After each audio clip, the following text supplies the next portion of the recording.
I saw this in a Bookman's, as many of my role-playing purchases started, and I didn't believe this was real.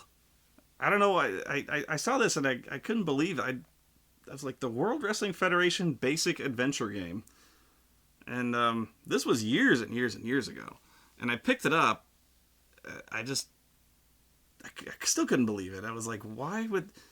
I was in high school. I was like, why would they ever do this? You know, and it's real. It's an official WWF licensed product. I had never heard of this. I've never seen it advertised. And this was back in the day. Wrestling was as hot as it had ever been. You'd think... I don't know. I thought I would have heard something about it. But no. This just turned up. And this is the only copy I've ever seen of it anywhere. And so I'm glad I picked it up. But yeah. This is really uncommon as far as I know. Although probably people... If I were to eBay it, it's probably everywhere. But yeah. 1995, recommended ages 12 and up by Wit Publications from Murray, Kentucky. Registered trademarks of Titan Sports Incorporated, 1994. And it has a little story of the Yokozuna Taker casket match. Yeah, but... So, this game was really unusual. When I started reading it, I only started reading it a very short time ago. And this game looks like crap. And I really wanted to hate this game. And the thing I started to notice right away, and it may be hard to kind of understand, but look at this. Look at all what's going on here. This looks like the complete opposite of Know Your Role, doesn't it? Just like looking at this from like a bird's eye perspective, look at all that's going on here. You see all these... You see all these tables? I don't know. Like just looking at it from this perspective, this looks so complicated, isn't it? Shit, man. There's so much going on here. This is all rules. This is nuts, man. So I'm reading this going like my eyes are crossing. I'm like, what the fuck? I'm reading this like, and this, my eyes are just going wide. Like, this is wrestling, man. And it's written in a really unconventional style. Like, it's written in the way I would talk to you.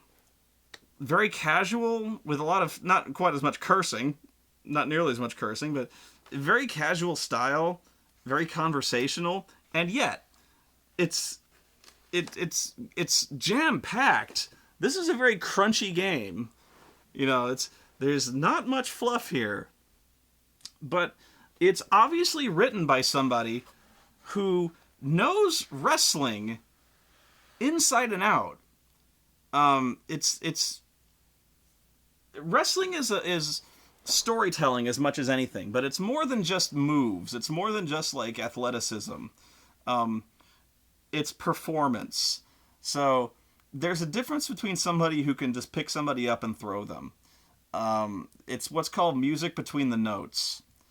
And so the person who wrote this understands the music between the notes. And here's an example of this. And I may not be able to find it for a second, but like, there's a chapter called The Collar and Elbow Tie-Up. And when you're a wrestler, you're either a babyface or a heel, meaning you're either a good guy or a bad guy.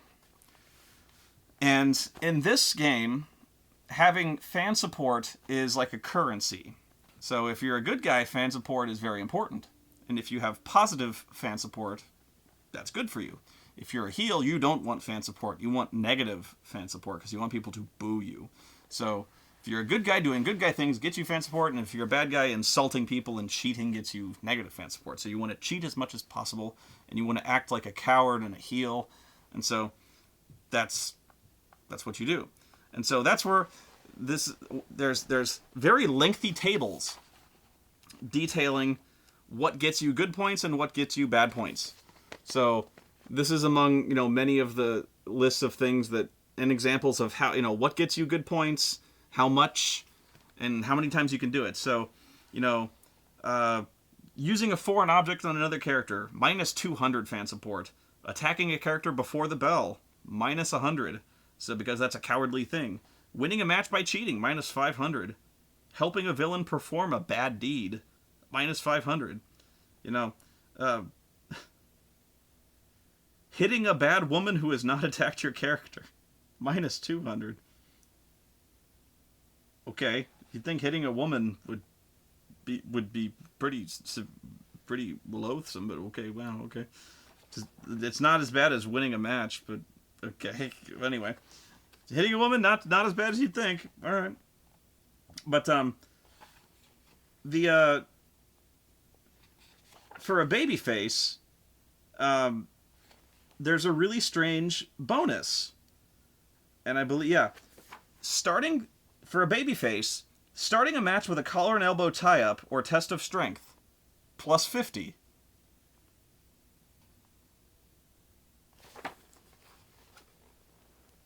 That's amazing. If you don't know what that is, and it's hard for me to demonstrate by myself, but so many matches start off with the wrestlers kind of circling with one another, and then they kind of do this thing where, like, they kind of grab each other around the neck, so they'll be like, ugh, like that, or they'll kind of do this thing where they'll, like, kind of grab hands and kind of like the knuckle lock kind of thing, where they'll kind of like push back on each other's hands. That's called the test of strength. So when they kind of like, that's called the collar and elbow lockup, is when they do that. So it's a very good guy thing to do, is kind of like, we're going to start this off like wrestlers, So the fact that when you're a babyface and you start off the match with a collar and elbow tie-up, you get 50 points because you're starting this off fair. So there's even a little chapter explaining this. It says, in the good old days of wrestling, this was the method commonly used to start the match. Two opponents would go in the ring and lock up with the collar and elbow tie-up. The winner would then throw his opponent, back him into the corner, perform a maneuver, or knock him down. If your character wants to show the fans he's willing to fight fair and evenly, this is the method for him. A character who uses the collar and elbow tie-up to start a match will receive fan support. It must be used to start the match to get the points. And then there's something like, I think the heel. Yeah, I think if the babyface starts to do the collar and elbow tie up, the heel has to do it as well. So like, yeah. So after the initial tie up, he can cheat, but he has to do the collar and elbow tie up if he's whatever. But like, that's the kind of thing that, like, somebody who knows wrestling put this in there. This little thing. But that's the psychology of wrestling. 50 points. As the babyface. So like, it's not much in the grand scheme of things. It's a little 50 points. It's not much. But when you're a babyface and you're a wrestler, it's something you would do. It's like, unless you were really mad, I would, like, I'm not going to lock up with this guy. I'm going to punch him. But like, when you're a babyface, that's the opening move you do. It's like, I'm going to collar and elbow tie up, so. But otherwise, in Know Your Role, you have no incentive to do this. Why? Like, because in wrestling, why does everyone open a match like that? So many, like, even today, you'll watch so many wrestling matches where they just kind of, they start the match and they move forward and they just go, huh! Like that, and you're like, every match starts that way. You don't know why they do that. That's just the way it's done. And this is why. Because they get 50 fan support. I don't know, I was blown away by this, and for some reason, I don't know, I could so easily have turned on this maybe and be like, this is so dumb, but no, this is where I turned the corner on this game, where I was like, this okay, because you can tell that whoever did this knows what they're talking about, or at least came to this. You know that whoever did this is legit. This was not like some cash in. This was not. This was written to be a wrestling game, right? This was written to be a D20 game with wrestling crap crowbarred into it. Okay? This is its own set of rules, written as a wrestling game. This D20 crap. This is D20 shit flavored like wrestling, with artificial wrestling sweetener. And my God, it has Bob Holly with the most horrible face on it. You would never... Oh my God. Ugh. But this is like...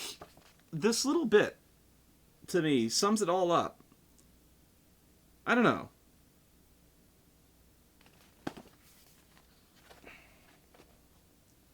I never thought I'd see anything like that.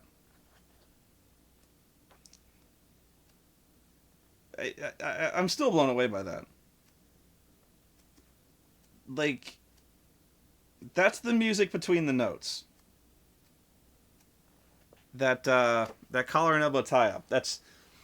You could watch wrestling for years and not even notice that. You know, the fact that baby faces will always kind of initiate the collar and elbow tie-up because they play fair. And what happens next is the good guy always wins that.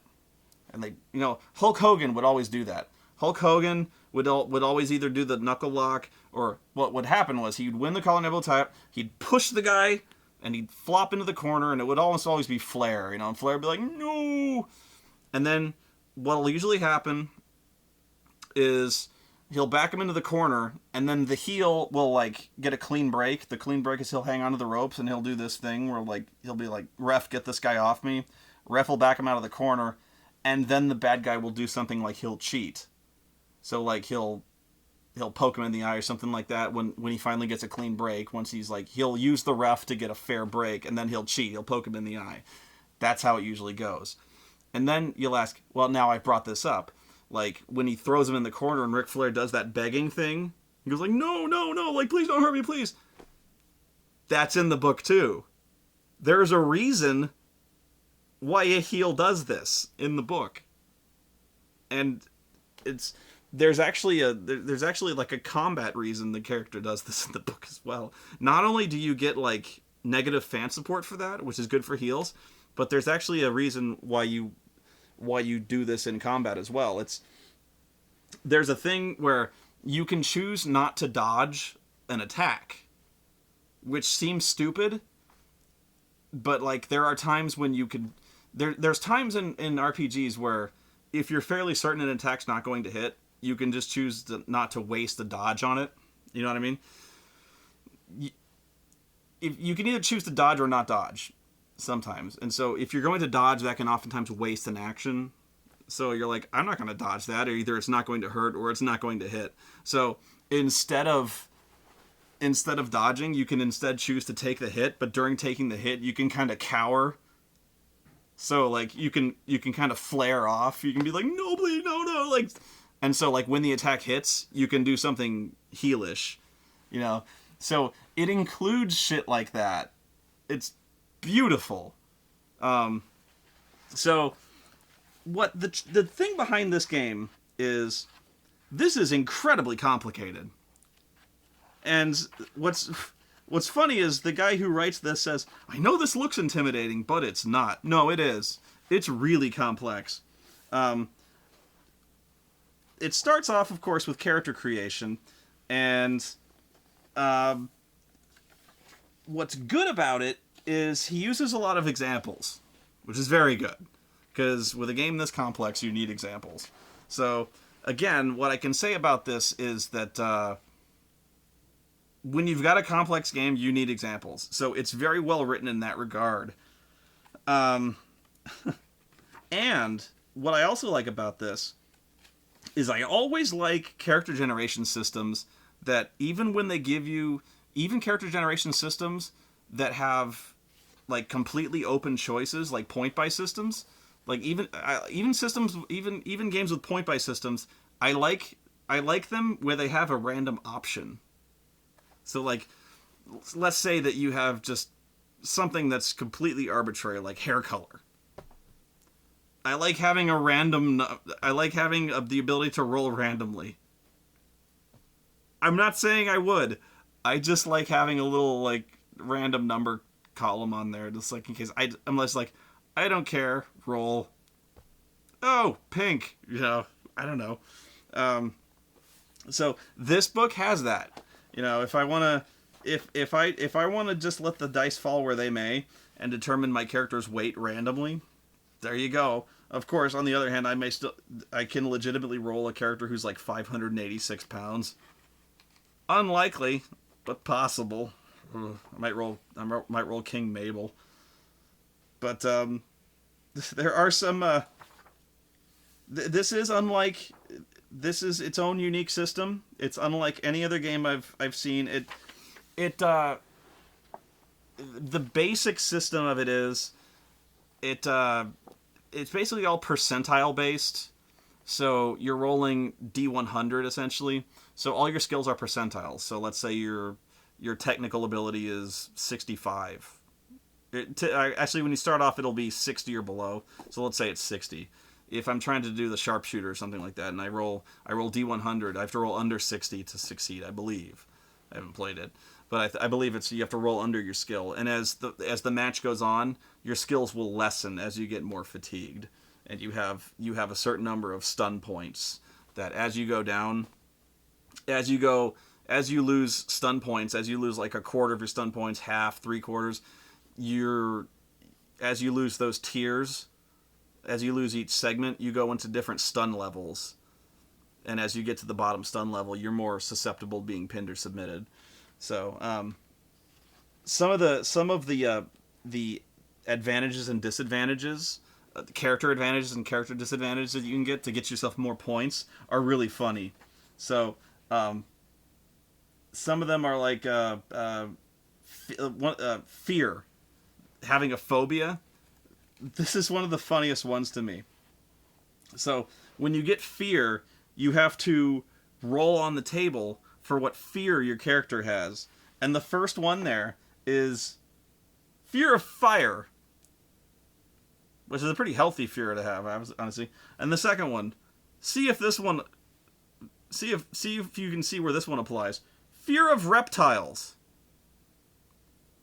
Who in the WWF has a reptile?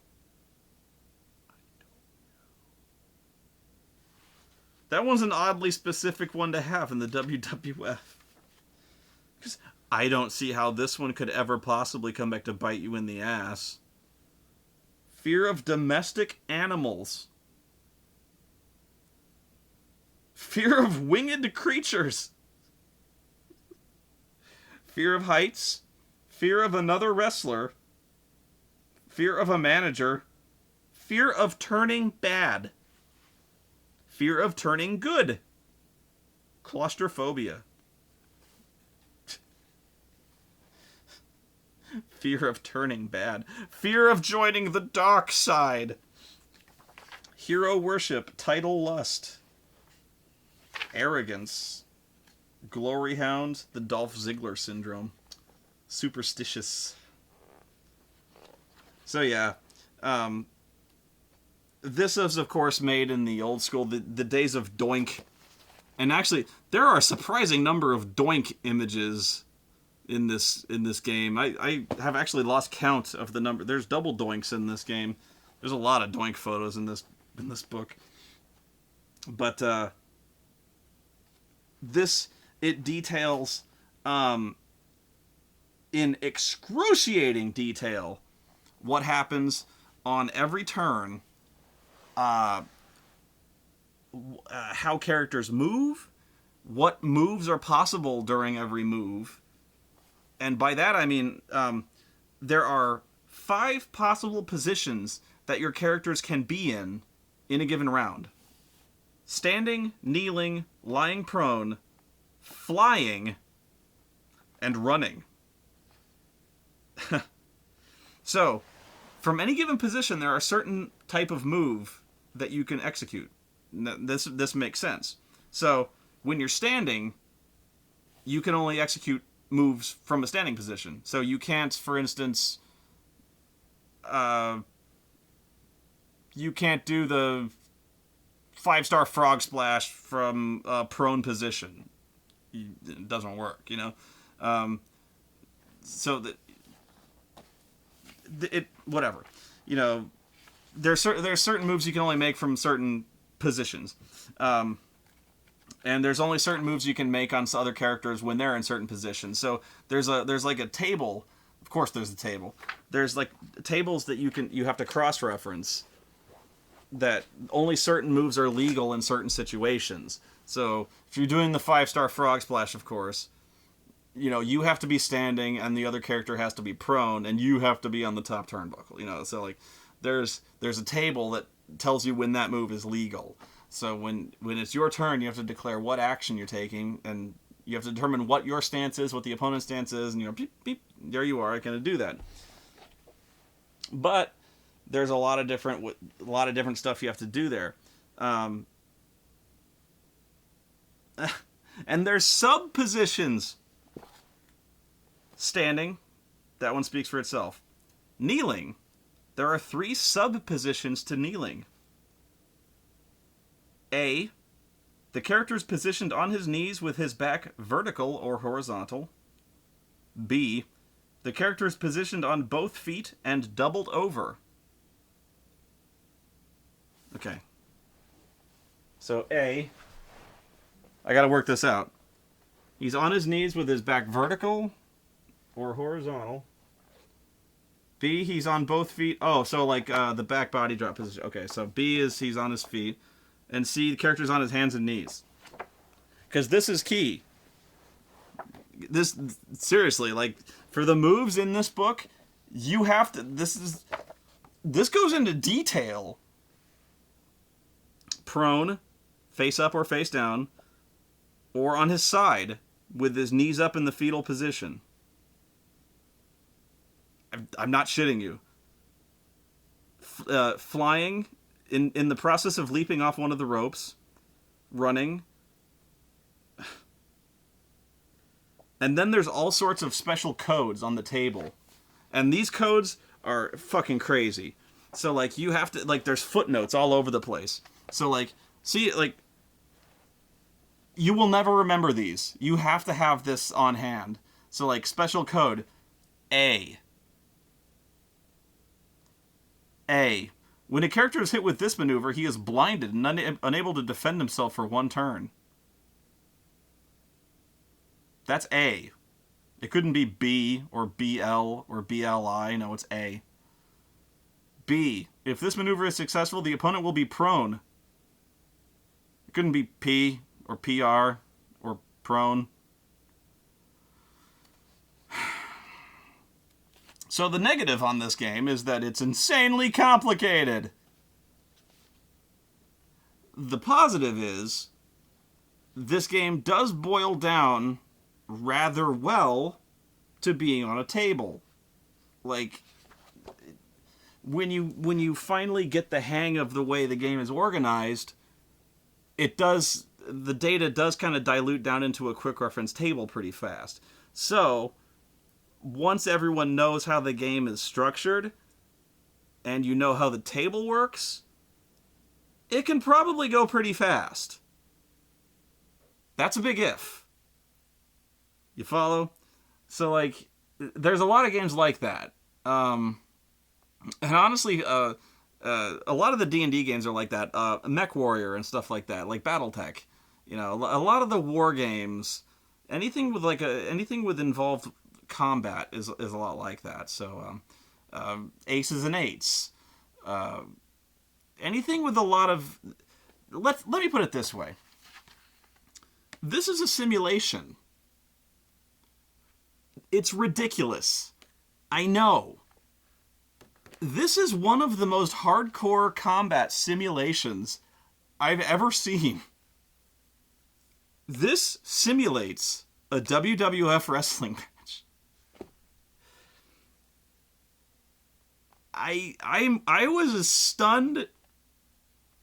If let me put it a different way. If you're looking for a simulation of a wrestling match in RPG form, this is as close as you're ever gonna fucking get. At least it's the closest I ever found, and your options are fucking limited, but this... Okay. Damn sight better than this. Option number 2, this ain't bad. But you better be prepared to do some reading, because there will be a test. Now a lot of it does make sense though. But the thing is, there's a lot of culture shock. So, for instance, you've got this picture, and this picture seems kind of stupid, because you're like, okay, there's the ring, and then you got this path going back to the locker room. What the fuck? Who cares?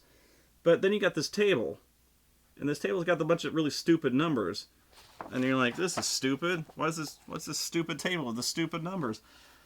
But here's what the stupid numbers mean, and this is why you would suddenly. This is where I turned the corner on the combat of it. Because then it started to make a lot of sense to me. Okay. So each area of this map has a number on it. Like a legend, like a key, you know? So like there's the middle of the ring, and there's like, I think the locker room. One of these is the locker room. So, and this table has a bunch of numbers. And so the numbers represent how many time segments it takes to get from location 1 to location 2. So if I want to know how long it takes to get from the locker room to the middle of the ring, I look on the table and it tells me.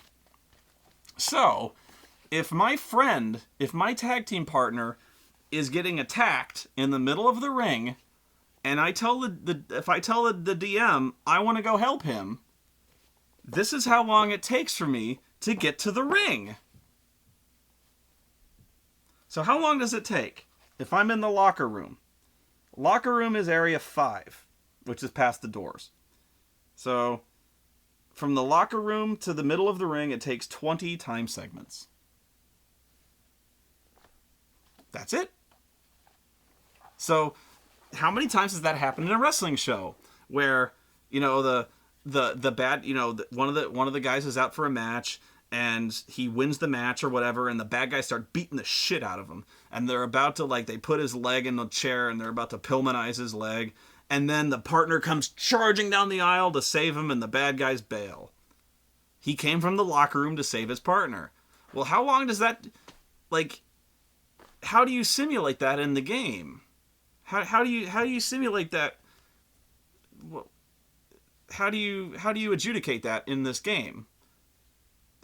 There's no fucking way to do that. The DM just kind of has to, like, I guess you come out and save him. I don't know. In this, there's a rule. There's an exact number for how long it takes to get anywhere from anywhere else. So if somebody's in the interview area backstage, it takes 21, oddly specific. Or if you're on the ring apron, it takes 16. What? Oh no, to get from the ring apron to, you know.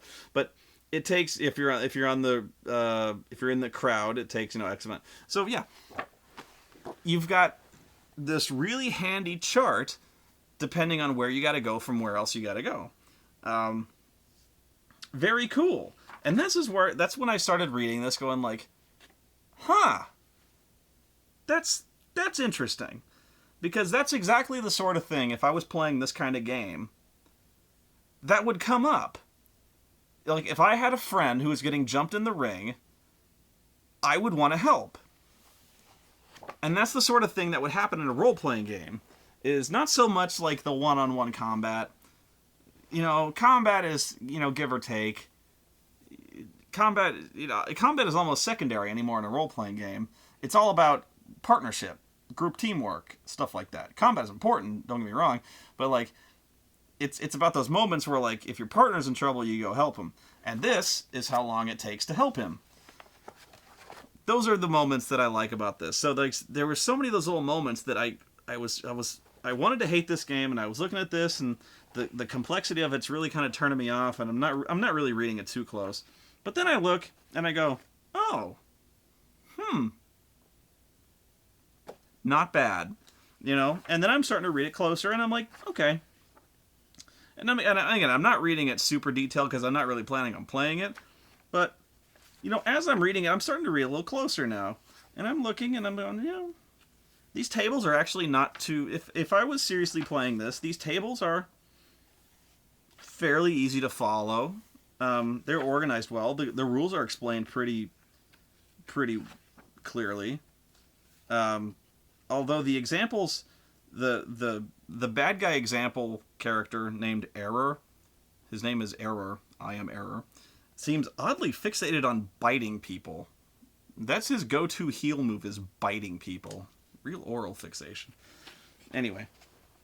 But yeah, it gives you pretty much like everything it takes to get fan support, everything it takes to lose fan support, what constitutes cheap shots, what will get you disqualified, what will get you warned by the referee, what that means to get warned by the referee, what it means to break up pinfalls with cheap shots, what a comeback means from a babyface, what hulking up means when you're a babyface, how much you can hulk up depending on what kind of fan support you have, what that means for pinfalls, what it means to injure an opponent, in terms of like the wrestling context. If somebody's legitimately trying to injure your character,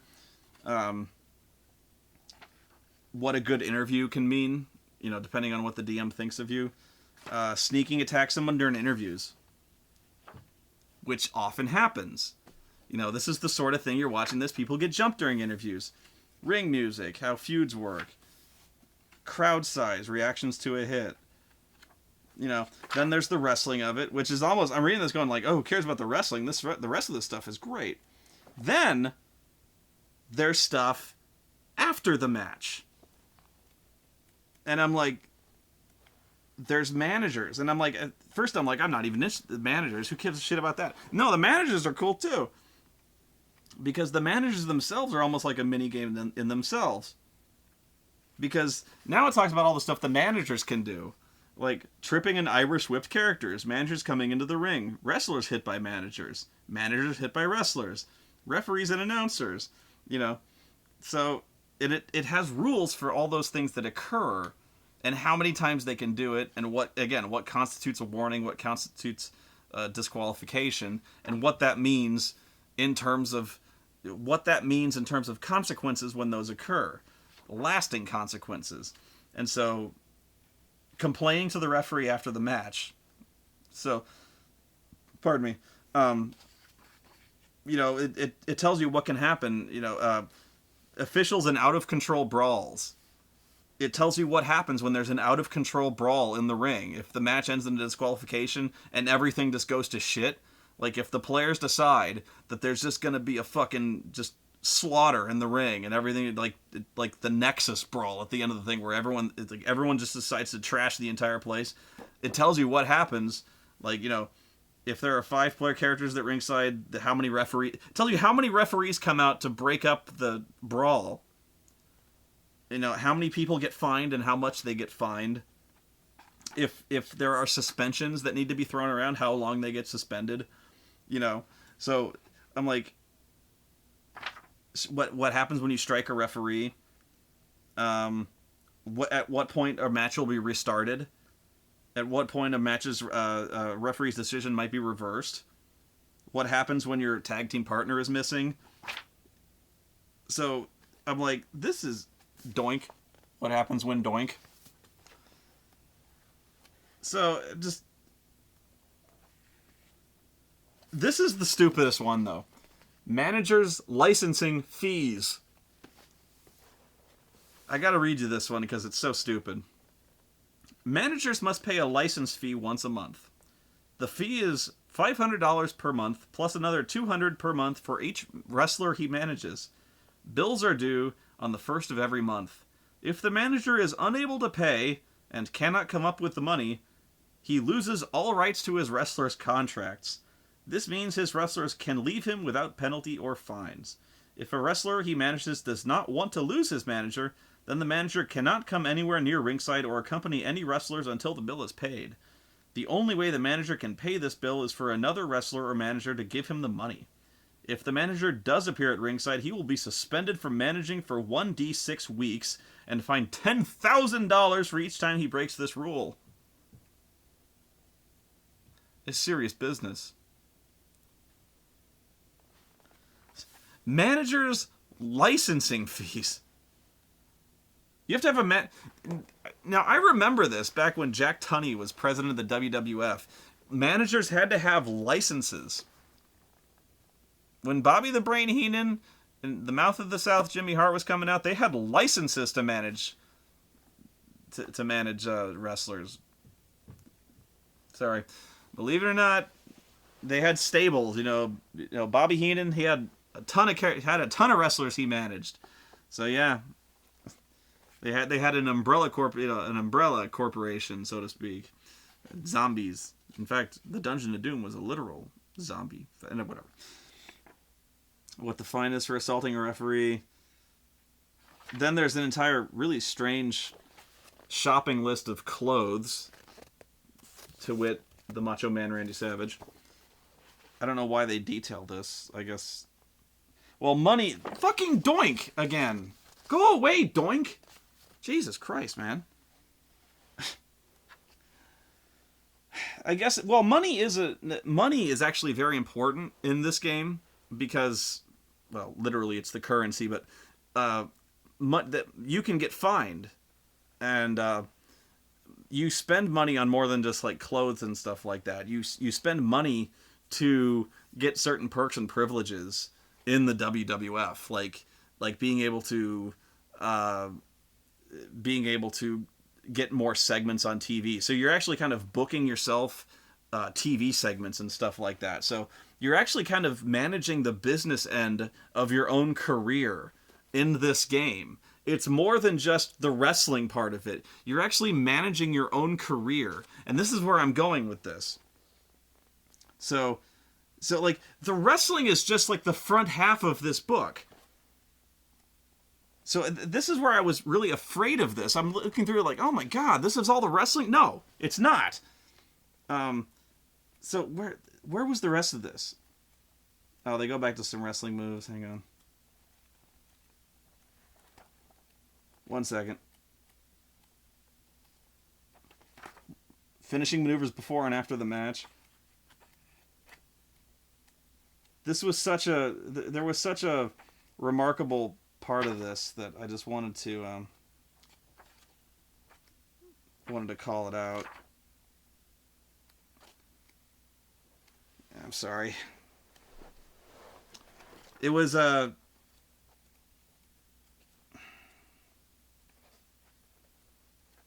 was it? I'm gonna feel so stupid if I can't find it now.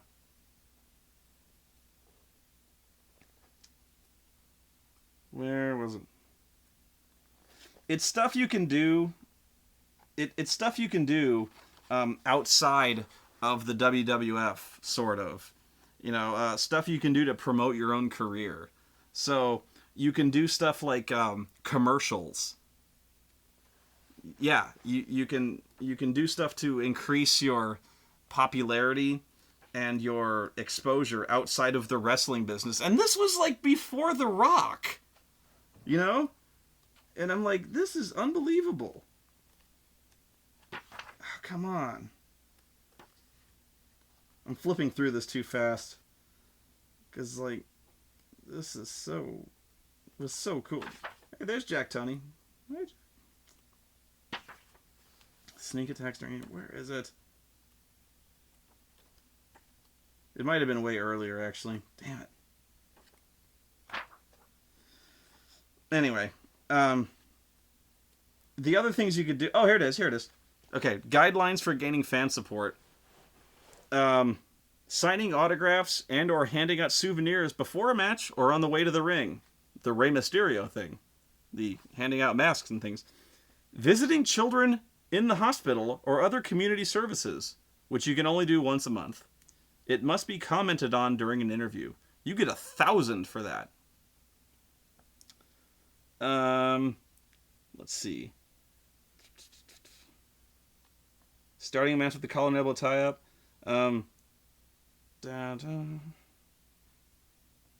Where was the other thing? There's more. There's so much more.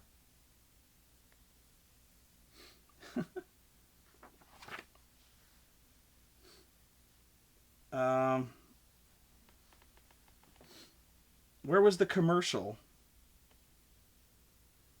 Oh, okay. When a character's fan support reaches 50,000 or more, he can do commercials once every 2 months. This cannot be used with the visiting children or movie option. The commercial must be role-played for the other players. So you have to role-play the commercial. Did I mention a movie? Yes, I did. When the good character's fan support reaches 80,000 or more, you can do movies once every 3 months. The wrestler cannot wrestle for 3 weeks due to his filming schedule. He can give one videotaped interview during this time. This option cannot be used with the commercial or visiting children option. You can't visit children while you're filming a movie. Can't be done. The player must act out a scene from this movie. If the player actually films an interview, he will receive 3,000 points extra. I would so be all over this. And again, keep this in mind. This was before, like, The Rock had ever done anything like this. And, like, commercials, movies. Now, I know Hulk Hogan was doing stuff like this, but, like, that's amazing. I'm sorry that took so long to find that, but I had to find this bit because there's rules for this, for, like, setting up your post, not post career, but, like, setting up your Hollywood wrestling / Hollywood career, and then giving you incentive to not only cut wrestling promos, but then role play a wrestler who's making commercials for whatever you want in character, be it a babyface or heel. I think you can do it with negative support. You can do it as, do it as a heel, or, even if you're not, if you're a heel, you could maybe do, like, you could cut a promo making fun of the other guys. You could do stuff like that. It'd be hilarious. Or you could do a movie. You could do a really fun promo where you're doing no holds barred. Where you're Hulk Hogan or something like that. That'd be a great little thing to do. So I'm like, this game is amazing. I have no idea how it would play in practice, of course, because I've never played it, and I'm not likely to. Because who else is gonna have this game unless I, like, find a bunch of people and just, like, circulate it around and have them all read it, and then hope against hope that we all have it, memorized and ready by the. It would take all night to even get one match under our belts, but, like, this is the sort of game that would take commitment, man. This would be like, if you were running an eFed, this is it. This is the game to run an eFed, man. And this is like, you don't have to run simulators or nothing, man. This is like, this is the shit right here. Like, I mean, again, as far as I know, again, not having played it, but just from looking at it, it looks pretty spot on. It doesn't look like there's much in the way of ambiguity here. It looks like it's pretty well researched. Better than I would have ever written. Jesus Christ. It's got some detail in there, man. If it's got rules for fucking 50, fan support for opening a match with a collar and elbow tie-up, and then rules for at what point you're popular enough to go make commercials for Reeboks. You know what? I'm going to give you a pass, but wow. That's something, you know. I can't believe this game looked like such junk. I can't believe it. But if you can find this, if you're like a serious wrestling fan and you are like, if you've ever thought you might run a wrestling game, I don't know. I never see myself running a wrestling game. I never see myself running an RPG on this, ever. But if I was going to, fuck this. It would be this. Oh, the last thing I want to point out. This, I laughed my ass off. This, I'm going to close this video on this note. This also has wrestlers. An incomplete list of wrestlers, to be sure. But it has a list of, you know, it has character sheets, but it also has a list of various wrestlers who have been statted out, such as The Undertaker. And it also has Lex Luger, Bret the Hitman Hart, the Macho Man Randy Savage, Razor Ramon. You'll see where I'm going with this in a second. The Steiner Brothers, Rick and Scott. Doink. Yokozuna.